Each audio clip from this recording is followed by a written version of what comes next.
আমাদের চারদিকে কত ভিড়, তারপর আমাদের কিছু কিছু সময় মন থাকে গম্ভীর।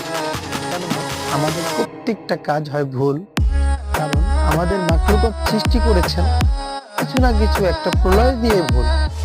কারণ ভুল করেই আমরা করি কি শিক্ষা, অবশ্যই ভুল থেকে আমাদের হয় শিক্ষা। নৈতিকতা কোথা থেকে আসে সেটা কিন্তু আমরা শিখি বাবা মা থেকে। তারপরে বড় হওয়ার পরে যে ধাপগুলো সেগুলো শিখি আমরা পরিবেশে থেকে।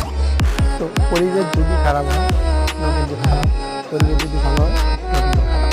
তো বাবা মায়ের শিক্ষাটা হচ্ছে নৈতিকতা শিক্ষা। প্রত্যেকটা মানুষের বাবা মাকে সম্মান করে সঠিক শিক্ষাটা এবং নৈতিকতাটাকে ধারণ করে রাখাটা। বাবা মায়ের কিন্তু ছেলে সন্তানের প্রবলেম হলে বদনামটা শুনতে হয়, যেরকম কি ছেলে সন্তান দিয়েছে